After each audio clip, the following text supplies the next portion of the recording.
하면 참 좋을 텐데.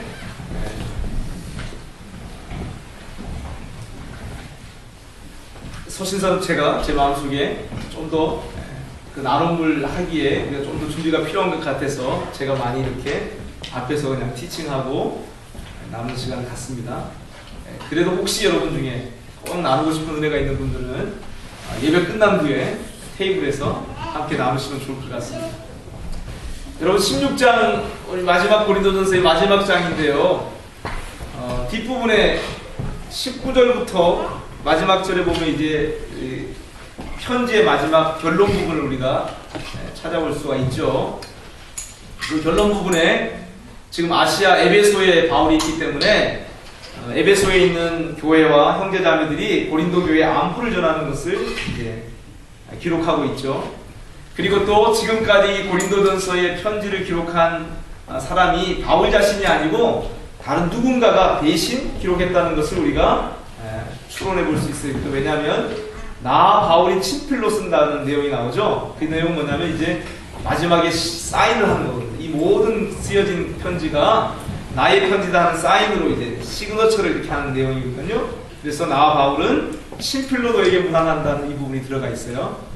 그런데 이 편지의 마지막이니까 물론 고린도전서가 교회에 많은 복잡하고 어려운 문제들을 다뤘기 때문에 책망도 있고 그죠?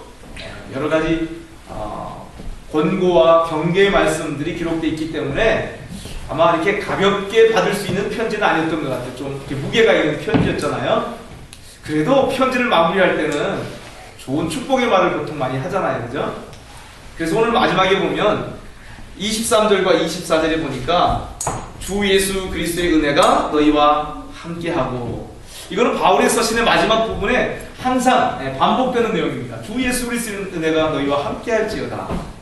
근데 마지막 절에 또 하나 추가된 게 뭐냐면 나의 사랑이, 이게 아마 마음에 바울이 고린도 교회에 많은 것들을 책망도 하고 좀 교훈을 많이 줬기 때문에 마음에 조금 고린도 교회 성도들이 혹시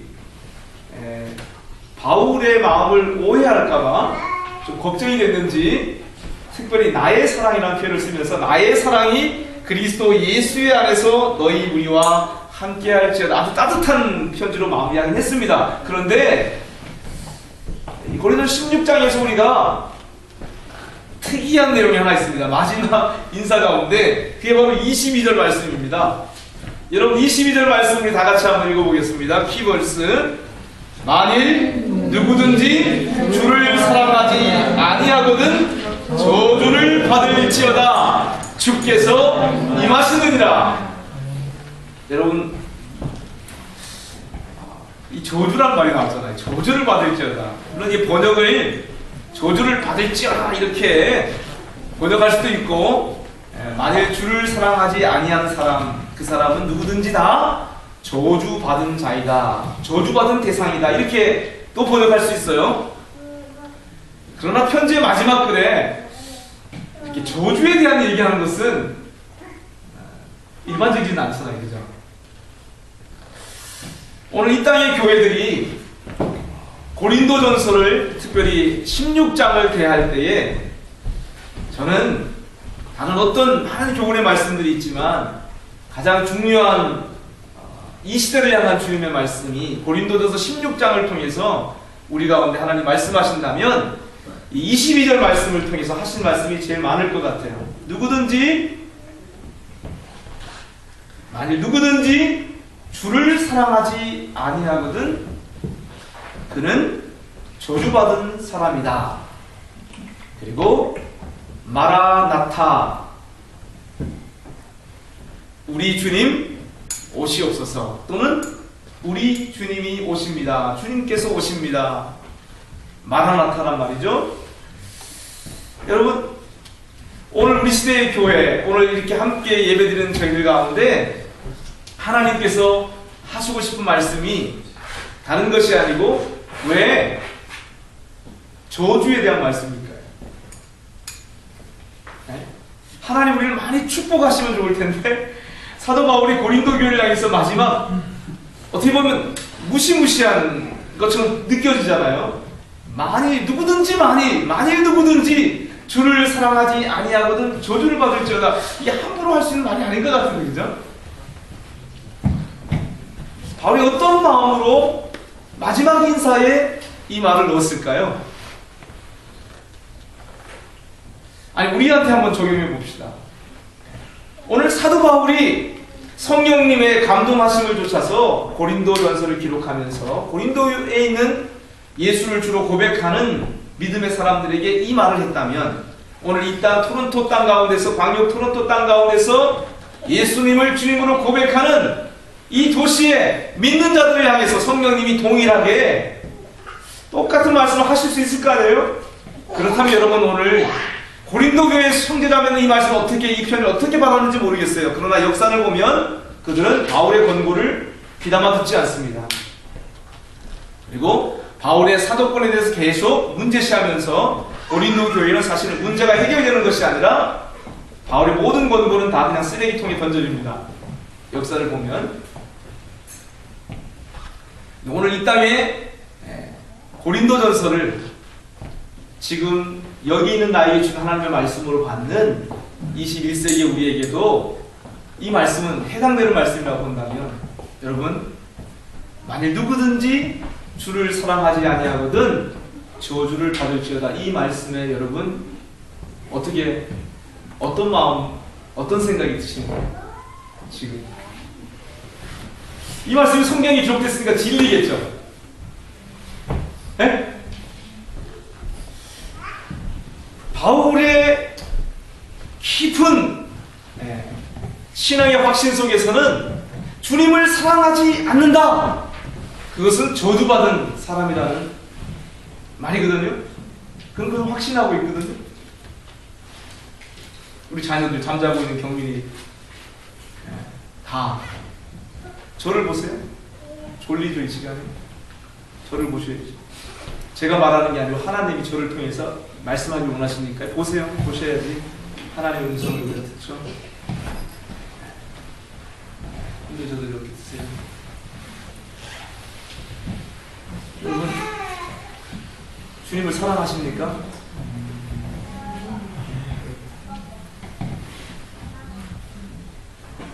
솔직하게. 오늘 우리 안에, 여기 지금 예배하는 우리 안에 주님을 사랑하는 마음이 있습니까? 얼마만큼 있습니까? 주님 사랑하는 마음이 얼마만큼 있습니까? 도대체 우리가 어떻게 하면 주님을 사랑할 수 있나요? 뭐가 주님 사랑하는 건가요? 네? 고린도전서 16장에서는 마지막 몇 가지, 이렇게 두 가지 이슈가 있는 것 같아요. 하나는, 마지막 이슈는 뭐예요? 아볼로에 관하여는 이렇게 나오죠. 페리데라고 하는 헬라어 쓰여진 게 뭐냐면 어떤 이슈에 대해서 지금 얘기하는 거예요. 계속 고린도전서는 사실은 뭐냐면 고린도 교회 형제자매들이 가지고 온 교회의 현안, 문제들에 대해서 사도 바울이 대답을 해주는 내용이란 말이에요. 16장에 두 개가 나와요. 페리데가 보니까. 그게 뭐냐면 아볼로에 관하여는, 아볼로는 뭐냐면 고린도 교회에 사도 바울과 같이 중요한 역할을 한 일꾼이죠, 그죠? 그래서 어떤 사람 나는 아볼로가 더 좋아, 어떤 사람 나는 바울이 좋아하고, 바울파, 아볼로파가 나눠져 있었잖아요, 그죠? 근데 그 아볼로에 대해서 뭔가 또 얘기가 있었던 것 같아요. 그래서 사도 바울이 그 아볼로에게 고린도 교회를 한번 이번에 원정대를 같이 가라고 많이 권면했다는 거예요. 많이 권면했다는 거예요. 그런데 아볼로는 일체 갈 생각이 없다는 거예요, 지금은. 그래서 기회가 있으면 갈 것이라고 바울이 그렇게 얘기하는 내용이 있어요. 그리고 제일 앞부분에 보면, 16장 앞부분에 보면 뭐가 있습니까? 어떤 이슈가 있습니까? 성도를 위하는 연보에 대하여는 이런 이슈가 있어요. 이게 뭐냐면 예루살렘 교회에 당시에 기근이 일어나서 경제적으로 많이 힘들고 어려운 상태에 있었습니다. 그래서 예루살렘 교회들이, 교회의 지도자들이 모였을 때에 이 전체 교회들이 좀 예루살렘에 있는 성도들을 도울 수 있으면 좋겠다라고 하는 이런 합의들이 있었던 것 같아요. 그래서 갈라디아서나 사도행전에 보면 예루살렘 교회를 돕기 위한 헌금을 모아서 전달하는 이런 얘기들이 기록되어 있는 거예요. 오늘 16장에도 보니까 3절에 보니까 너희의 은혜를 예루살렘으로 가지고 가게 하리니, 이게 바로 헌금을 모아가지고 예루살렘 성도를 돕기 위해서 전달해주는 얘기를 하는 거예요. 그 헌금 모아서 전해주는 것을 너희의 은혜를 가지고 간다, 이렇게 표현하고 있는 거예요. 16장에서 고린도 교회의 중요한 이슈로 다뤄지고 있는 것은 헌금 문제입니다. 헌금.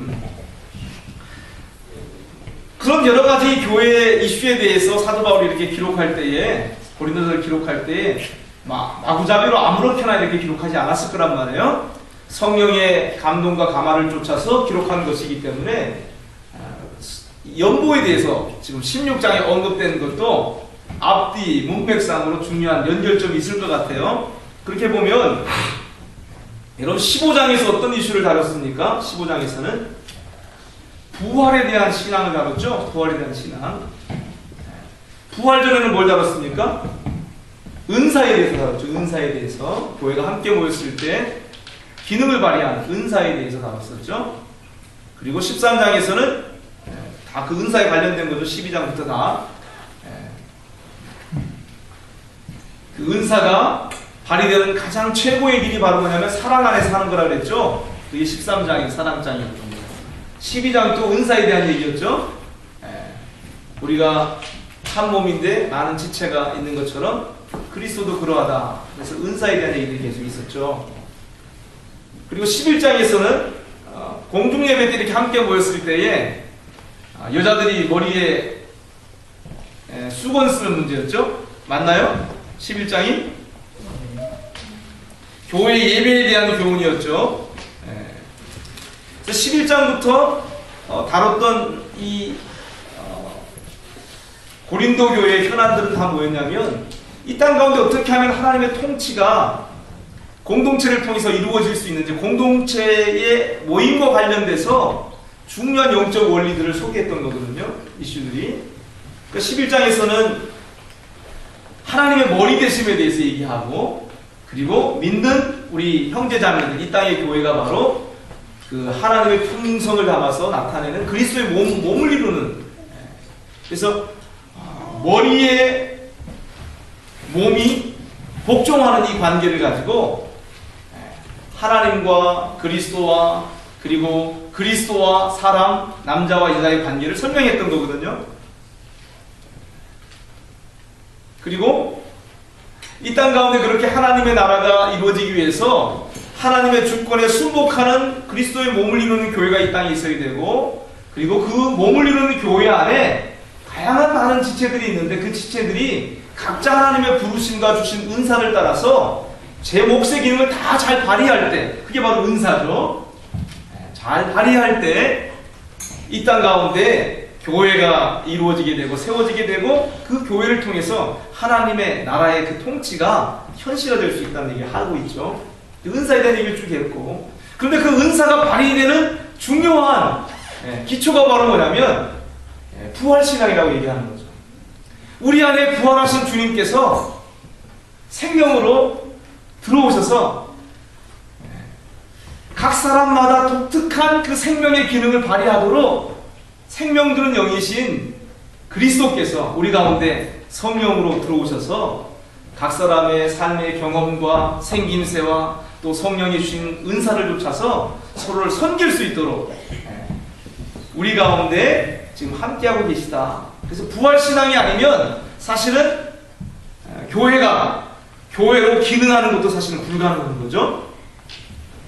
죽음을 이기는 부활에 대한 믿음을 가질 때에 그 하나님이, 죽음을 이기신 하나님이 내 안에서 내가 하나님의 나라를 경험하고 살아낼 수 있도록 새로운 생명으로 내 안에 계시기 때문에 이 새로운 생명을 내가 맛보고 누릴 때마다 우리가 그리스도의 몸의 지체 역할을 감당할 수 있는 거죠. 그러니까 교회에서 우리가 함께 모여서 성도의 기능을 다 발휘하려면 눈에 보이는 것이 아니라 사실은 눈에 보이지 않는 영적 세계, 영적 실제에 대한 믿음을 갖는 것이 필요하죠. 그게 바로 복음에 대한 믿음이 하죠.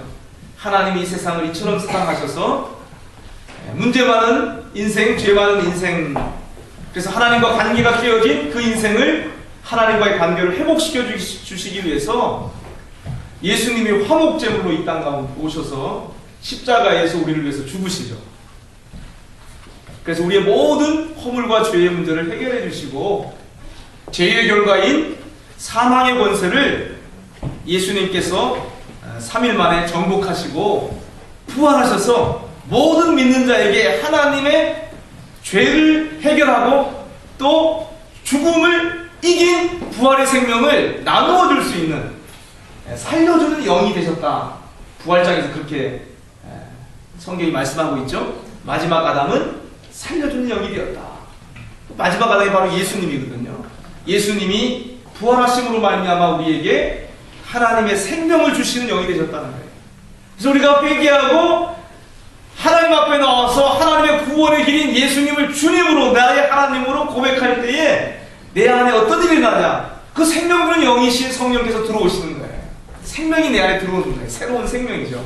타고난 부모를 통해서 육적으로 태어난 육적 생명 말고 회개하고 예수님을 영접할 때에, 주님으로 영접할 때 우리 안에 새로운 생명이 들어온다는 거예요. 이 새로운 생명 안에서 우리가 그리스도의 몸을 이루는 교회의 지체 역할을 다 할 수가 있거든요. 그래서 그리스도께서 이 땅에 오셔서 마지막 정복하신 원수가 바로 사망이다라고 15장에서 얘기했던 거예요. 근데 사실은 우리한테는 이게 와닿지는 않습니다. 사실은. 그렇죠? 예수님한테는 사망을 이기는 것이 절대절명의 부르심이고 사명이기 때문에 고린도서 15장에서 기록한 대로 맨 마지막에 멸망받은 원수는 사망이다. 그게 리저너블한데 우리들한테는 사실은 우리는 예수님이 사망을 이겼다 그러지만 우리는 사망을 이기는 경험을 사실은 하고 있어요. 우리 믿는 사람도 하고 있는데 죽음에 대한 이해가 또 다르다 보니까 우리는 이 땅에 태어나서 살아가는 시간 동안 계속 나이가 들고 늙으면 병 들고 그리고 죽잖아요. 그러니까 죽음을 이겼다는 것이 부활이라고 하는 것이 우리한테 먼 얘기처럼 느껴진단 말이에요. 그죠? 그러니까 부활신앙을 가졌다 그랬을 때 죽어도 산다. 예수님이 부활하시면 나도 부활한다. 믿음은 갖고 있지만 실제적인 매일매일 삶 가운데서 내가 모든 것을 이기는 부활 생명을 누리는 그 믿음의 역사와 그 내용이 우리한테는 사실은 조금 너무 추상적이고 관념적일 수 있어요. 그러다 보니까 여러분 부활신앙이 과연 어떻게 우리 삶 가운데 구체화되고 현실화되느냐, 우리의 더 피부에 와닿는 부활신앙의 실제가 뭐냐, 그게 16장에서 다루고 있는 이슈인 거죠. 내가 하나님을 믿는다, 내가 예수님을 믿는다, 내가 예수님의 십자가의 죽으심과 부활을 믿는다.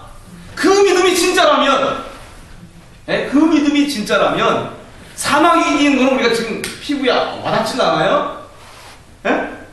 물론 넓게 얘기하면 우리가 감기 걸렸을 때, 몸이 약할 때 예수의 이름으로 우리가 질병에서 자유케 되는 것도 사망을 이기는 경험이에요. 사실은 영적으로 해석하면 그런 게 우리가 영적으로 부활을 경험하고 있어요. 매일매일 우울증이 막 있는데 찬송하고 보혈 찬송하고 주님 이름 부르고 막 소리치면서 찬양하고 기도했더니 리프레시가 되는 거예요. 기쁨이 다시 임하는 거예요. 이게 다 부활의 경험입니다. 사실은 우리가 미리 부활을 맛보고 경험하는 내용 중에 하나예요.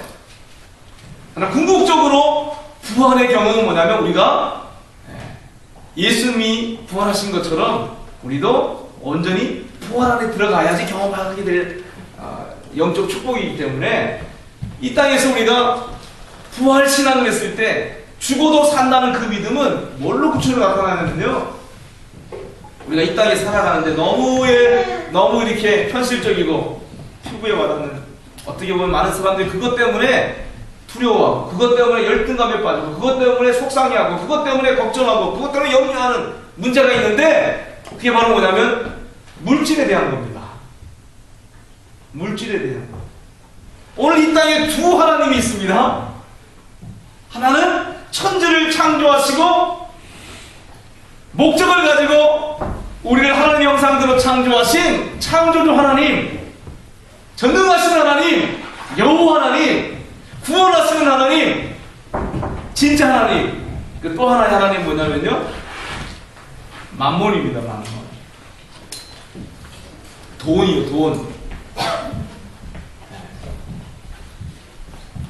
그래서 여러분, 우리가 진짜 부활신앙을 가진 사람이라면, 그래서 진짜 우리를 통해서 이 땅 가운데 하나님의 나라가 현실화되려면, 하나님의 통치가 이 땅 가운데 교회인 우리를 통해서 실제적으로 하나님의 통치가 이 땅 가운데 증거되려면 반드시 우리가 정복해야 될 마지막 원수가 있는데, 우리 실제 삶에서 이게 바로 뭐냐면 물질의 권세입니다. 여러분, 물질의 권세를 이기는 능력이 우리 안에 있습니다. 여러분, 그거 아세요? 만몬의 힘을 이길 수 있는 부활 생명이 오늘 교회 안에, 예수를 주로 고백하는 자들 안에 부활 생명이 들어와 있어요. 이 부활 생명은 만몬을 이길 수 있는 생명의 능력이에요. 근데 이 생명을 못 누리면 계속 평생 쩔쩔맵니다. 돈 때문에. 예?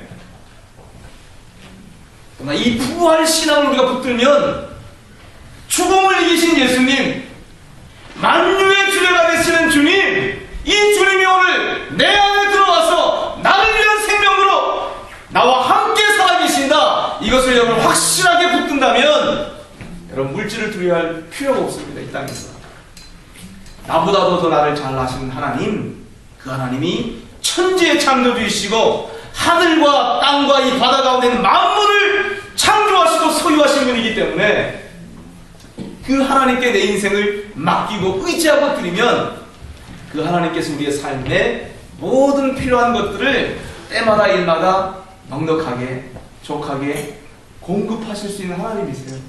그 부활신앙은 우리한테 있어서 사실은 만몬의 권세를 정복하고 이기는, 하나님 앞에 물질을 내어드리는 헌금 생활로 실제화되고 구체화되는 거예요.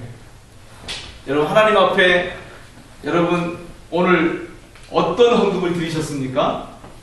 여기 물론 예루살렘 교회를 돕기 위한 연고 있잖아요. 그래서 매주일 첫날에, 오늘 이날이죠, 주일이죠. 주일은 왜 주일에 우리가 뭐예요? 주님이 부활하신 날이기 때문에 주일날 모이는 거예요. 부활 안에서 우리가 지금 모여있는 거예요. 그 모이는 시간도 그래서 매주의 첫날에 모이는 거예요. 크리스찬들이. 왜? 부활의 진리 안에서 모이기 때문에.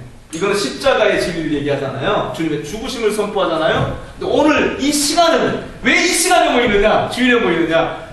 부활 때문에 모이는 거예요. 이 시간에.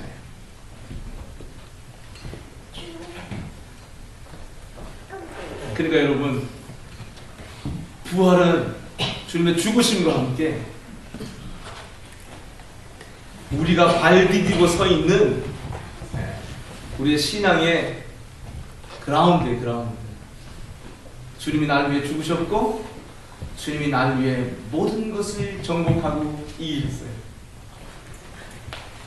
그리고 그 주님이 이제는 내 안에 들어오셔서 나를 통해서 그 부활 생명, 모든 것을 이기는 생명, 그 생명을 나를 통해서 살기를 갈망하고 소원하고 계세요.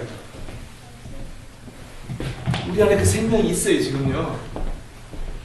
근데 이 생명이 살아 역사하려면, 그래서 기꺼이 우리가 물질의 권세를 정복하고, 물질의 권세만이 아니지만 16장에 여러 가지로 표현되지만 부활 생명을 누리는 성도의 모습이요, 대표적인 게 물질에 대한 우리의 탐욕과 욕심을 우리가 이겨내는 그 능력으로 나타나는 거죠.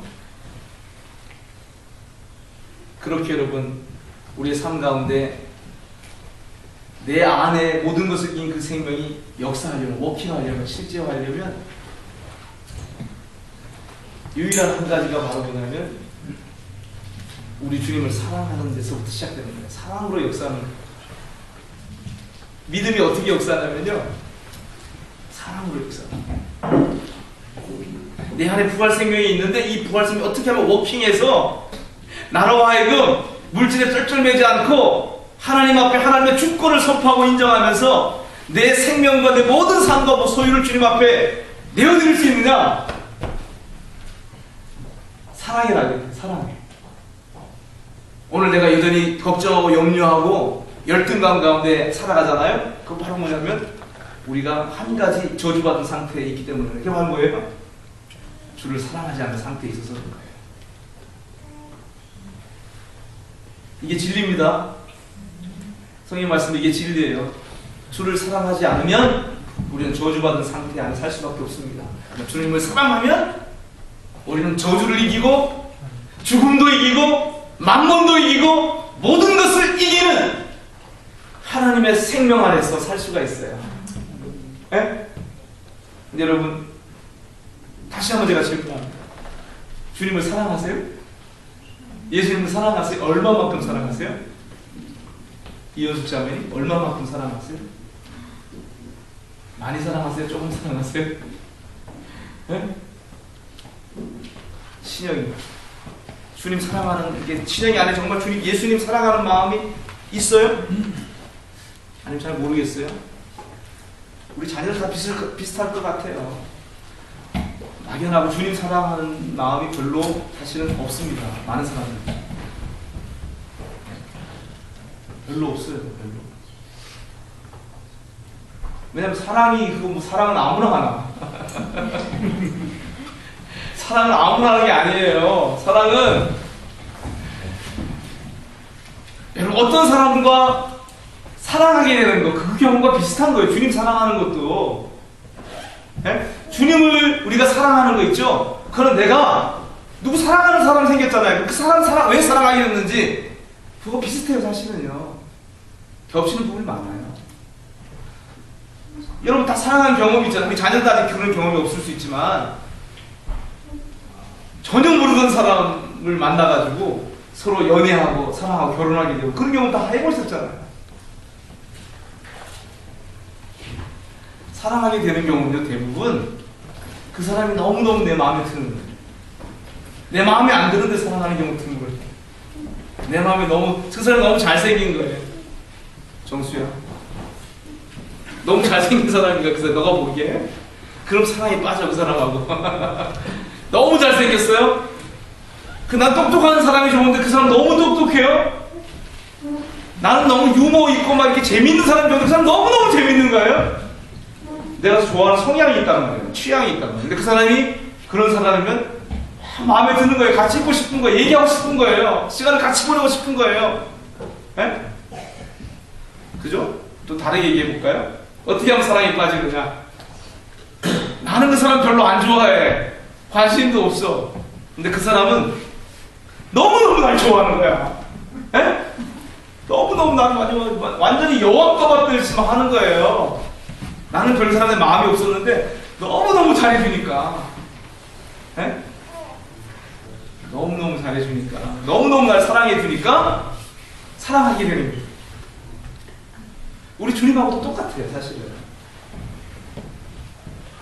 우리가 주님을 사랑하려면요.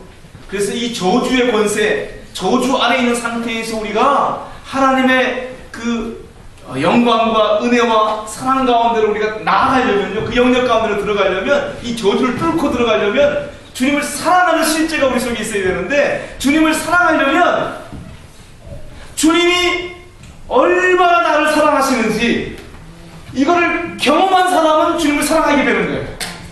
복음의 얘기가 그래서 뭐냐면 하나님이 어떠한 사랑으로 우리를 사랑하셨는지, 그리고 사랑하고 계시는지, 예수님이 얼마나 나를 귀하게 여기시고 사랑하시는지, 그게 바로 복음이에요. 복음은 하나님이 우리를 사랑한다는 얘기예요. 여러분, 그래서 복음이 중요한 거예요. 그래서 계속 복음을 우리가 반복해서 듣고 묵상하고 연구하고 공부하고 생각하고 또 생각할 필요가 있는 거예요. 그래서 복음을 우리가 생각하고 공부하고 묵상하고 그러면요, 십자가에 그래서 영광이 우리 가운데 계시가 돼요. 아, 십자가에 달리신 저분이 나의 창조주 하나님이시구나. 십자가에 달리신 저분이 나를 위해서 죽으신 거구나.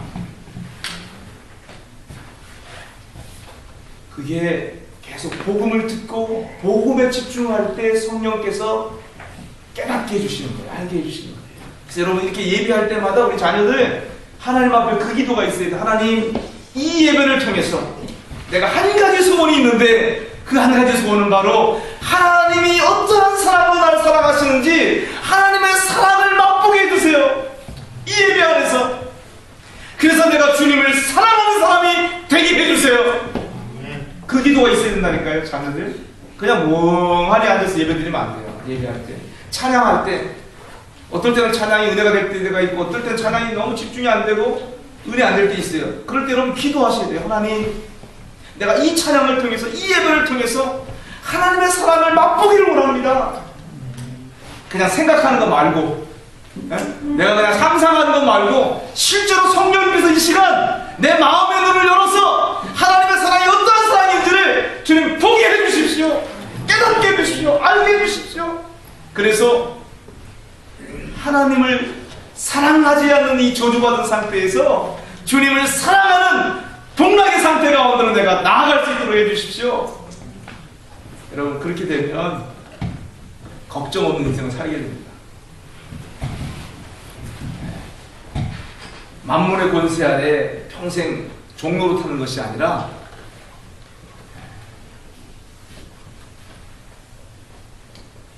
종으로 물질을 부리면서 하나님 나라 영광을 위해서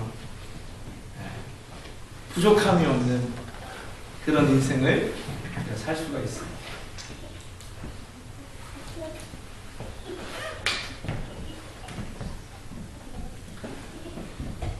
주님을 사랑할 수 있도록 우리가 주님의 사랑을 알아야 되고, 그리고 주님이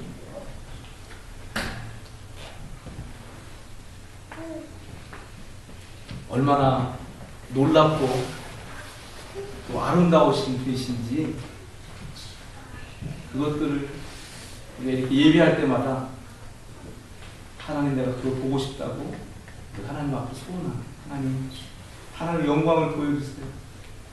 하나님의 선하심을 내가 알게 해주세요. 하나님 얼마나 좋으신 분들 내가 맛보게 해주세요. 그 시간이 바로 예배 시간이거든요. 그래서 주님을 맛보는 사람은 주님 사랑하게 돼 있어요. 주님의 사랑을 맛본 사람은 주님 사랑할 수밖에 없어요. 다른 건 별로 만족이 안 돼요. 이 땅에 살 의미가 별로 없어요. 그렇게 바뀌어갑니다. 여러분, 이 땅의 교회가 정말로 회복받아야 될 은혜가 있다면 다른 거 아닙니다. 유일한 한 가지 이겁니다. 주님 사랑하는 거 회복해야 돼요. 주님 사랑할 때 우리가 저주를 이기고요, 모든 것을 이기는 하나님의 그 생명의 권능을 맛볼 수가 있어요. 그게 하나님 나라 안에 들어가는 비결이거든요. 그래서 이게 참 좀 어울리지 않는 것 같은 인상만 마지막에 있는 고린도서 16장을 잊어버리지 마십시오. 성경 어디에도 이런 말씀이 없어요. 고린도서 16장에만 지금 있어요. 만일 누구든지 주를 사랑하지 아니하거든 저주를 받을지어다. 마라나타. 엄청난 말씀입니다. 근데 이게 진리라고요. 주님 사랑하지 않으면 어떻게 돼요? 저주받은 상태입니다. 왜 그래요? 이 세상이 영원하지 않고 곧 주님이 오세요. 주님이 오실 때 왕으로 오세요. 심판자로 오세요. 그래서 하나님의 왕국에 들어갈 수 있는 것만 들어가게 하세요. 하나님의 왕국에 들어가는 기준이 뭘까요? 여러분, 하나님 나라에 들어가려면 다른 거 다 필요 없고 한 가지 딱 있어야 됩니다. 하나님의 생명이 있어야 됩니다. 우리 안에 하나님의 생명이 있을 때 하나님의 왕국에 들어가요. 네? 여러분, 하나님의 생명 우리 안에 예수님이 주셨잖아요. 어떤 사람은 주님이 심판으로 왔을 때 그리스도의 심판 때 앞에서 우리가 다 선악간에 행하는 것을 따라 받는다 그랬잖아요. 물론 교회는 다 지금 예수 믿으면 다 천국 간다 이렇게 가르치죠. 성경 말씀은 그렇게 가르치지 않아요. 예수 믿고 이 세상에 모든 사람, 근데 새 생명 가운데 살아가는 사람이 있고, 그래 장성한 분량, 남자답게 강건한 사람, 모든 것을 사랑으로 행하는 사람, 장성한 믿음의 분량에 있는 사람, 이런 사람도 있는가 하면 예수님 영접하고 나서 예수님 잊어버리고 평생 산 사람도 있어요. 그래서 믿음 없이 교회는 왔다 갔다 했는지 모르지만 성경책을 들고 다녔을지 모르지만, 예배 시간에 주일마다 앉아 있었을지 모르지만,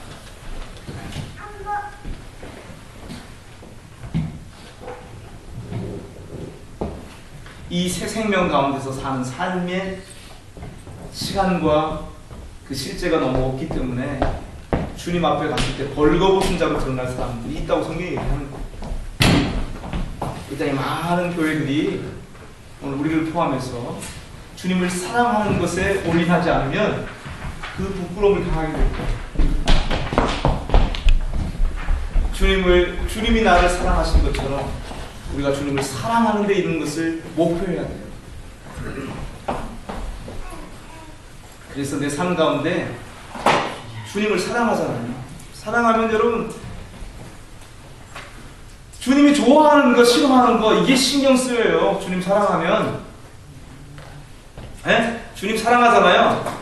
그냥 주님 생각하면 주님 이거 싫어하겠다, 언짢아하겠다 그러면은 안 하게 돼요. 아, 주님이 기뻐하실 것 같으면 막 그것도 하게 되고. 내 안에 정말 마음에 안 드는 거 있잖아요. 에? 주님 이거 싫어할 것 같아. 그럼 그거 없애려고 계속 하나님, 내 안에 이런 게 있습니다. 정말 이거 없어져야 되는데 아직까지 살아있습니다. 제발 이거 좀 끌어내 주십시오. 주님 앞에 나올 때마다 그 기도하게 되는 거예요. 왜? 주님을 사랑하니까. 사랑하는 그 주님이 기뻐하시고 원하시는 모습을 내가 바뀌어야 되니까. 탁월한 내 생명이 아니라 예수 그리스도 우리 하나님의 생명으로 내가 자라가야 되니까. 성장해야 되니까. 에? 그 주님 형상을 그대로 우리가 반영이 될 정도로 자라가야 되니까. 하나님 형상을 이루어야 되니까. 이 사람들은 매일매일이니까 예배드리는 시간이 무슨 시간이에요? 주님 앞에 심판받는 시간이죠. 주님 앞에 와서 주님 제발 제 속에 있는 이 욕심을 좀 심판해 주세요. 제 안에 있는 열등감을 제발 심판해 주세요. 예배드릴 때마다 그런 기도가 나올 수밖에 없죠. 주님을 사랑하는데, 사랑하기는 주님 앞에 내가 주님 사랑한다고 섰는데 내 모습이 주님 앞에 그 사랑에 합당하지 않은 게 너무 많은 거예요. 욕심도 많고 질투도 많고 엉뚱한 것도 좋아하는 거야. 주님은 관심도 없는데 나는 그게 너무너무 관심이 많은 거야. 거기서 시간 에너지 다 쏟아버리는 거예요. 예배할 때 그거 놓고 주님 앞에 기도하게 되는 거예요. 주님, 내 모습이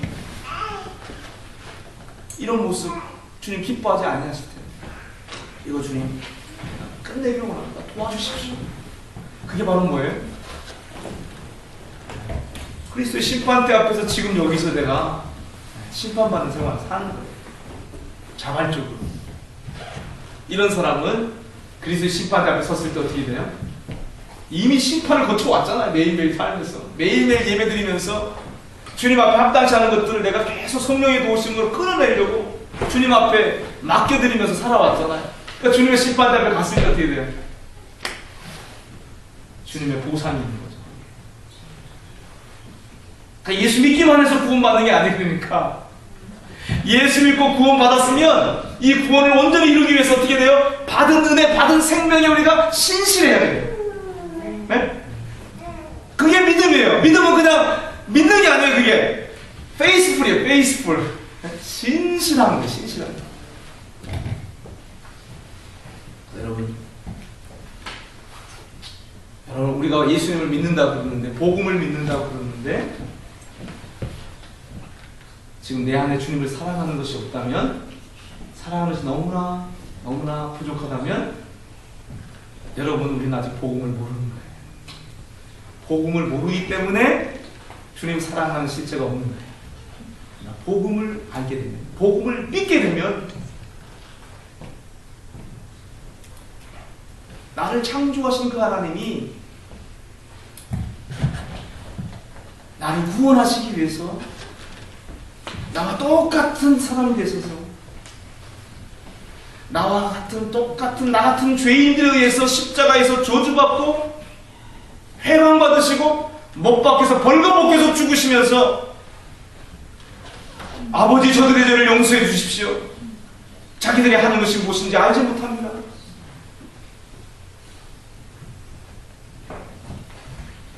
죽기까지 우리 십자가에서 사랑하신 그 주님, 그 복음의 영광과 복음의 그 하나님의 사랑의 그 무게를 우리가 믿는다면 주님 사랑 안 할 수가 없어요. 근데 오늘 우리 교회 가운데 그런 사랑이 없는 것은, 부족한 것은, 주님 사랑합니까? 아멘. 그런데 얼마만큼 사랑합니까? 사랑하긴 하는 것 같은데 별로 사랑하지 않는 것 같을까요? 지금 현대교회 상태가 그래요. 사실 목숨 안 걸거든 우리들. 주님 앞에 목숨 안 드리거든. 여러분, 오늘 우리 교회의 상태가, 현대교회의 상태, 믿는 자들의 상태가 주님을 향한 사랑이 충만하지 않고 주님을 향한 사랑이 죽음보다 강력해야 되는데, 목숨도 주님 앞에 드릴 수 있어야 되는데 그 강력함이 없는 것은 복음의 영광, 복음의 그 영광 안에 나타난 우리 하나님의 무한하신 사랑, 다함이 없는 긍휼, 그것도 우리가 아직 경험하고 보지 못했기 때문에 그런 거예요. 때문에 우리가 기도해야 됩니다. 주님, 복음을 듣게 해주십시오. 강팍한 내 심령 가운데 주님 앞에 나올 때마다 복음이 들려지기를 원합니다. 하나님 나를 어떻게 사랑하시는지, 얼마나 사랑하시는지 그 사랑의 이야기로 돌과 같이 딱딱한 내 마음을 두드려 박살내 주십시오. 그래서 주님, 그 사랑이 얼마나 놀라운 사랑인지, 주님, 나도 그 주님이 나를 사랑하신 것처럼 나도 사랑하겠습니다. 주님을 위해서 나도 내 모든 것을 끝까지 주님을 사랑함으로 다 드리겠습니다. 그 사람이 실제적인 삶 속에서 물질을 이길 수 있는 사람이에요. 막론을 이길 수 있는 사람이에요. 오늘 교회 가운데 그 권능이 나타나지 않는 것은 복음 앞에 사로잡힌 교회가 없기 때문에, 주님의 사랑 앞에 붙들린 성도들이 너무나 없기 때문에 현대교회는 세상에 끌려가고 오고 있는 하나님의 왕국의 그 영광을 이 땅 가운데 보여줘야 되는데 못 보여주고 있습니다. 여러분, 이 시간 기도합시다. 하나님, 우리 공동체는, 적어도 우리 공동체는 숫자를 구하지 않습니다. 영혼을 우리가 얻기를 원하고, 주님, 교회 건물과 이런 것들을 구하지 않습니다. 우리는 주님의 기쁨이 되기를 원합니다. 주님의 사랑을, 주님, 우리가 경험하고 주님이 나를 사랑하신 것처럼 뜨겁게 주님을 사랑하는 그런 공동체가 되는 것이 우리 공동체의 기도가 되기를 원합니다. 이 시간 여러분 같이 한번 기도합시다. 좀 간절하게 기도합시다. 내 마음속에 얼마나 사랑이 있는지, 정말로 내 안에 주님을 향한 사랑이 있는지 한번 점검해 봅시다. 그 사랑이 없다면 주님, 나를 불쌍히 여겨달라고, 강팍하고 교만하고 완악한 내 마음을 주님 불쌍히 여겨달라고, 주님의 사랑을 모르는 어둠 가운데 내 상태를 주님 불쌍히 여겨달라고 주님 앞에 이 시간 간절히 기도하면서 주님의 사랑의 잔치상 앞에 사랑을 고백하며 함께 나아갈 수 있기를 원합니다.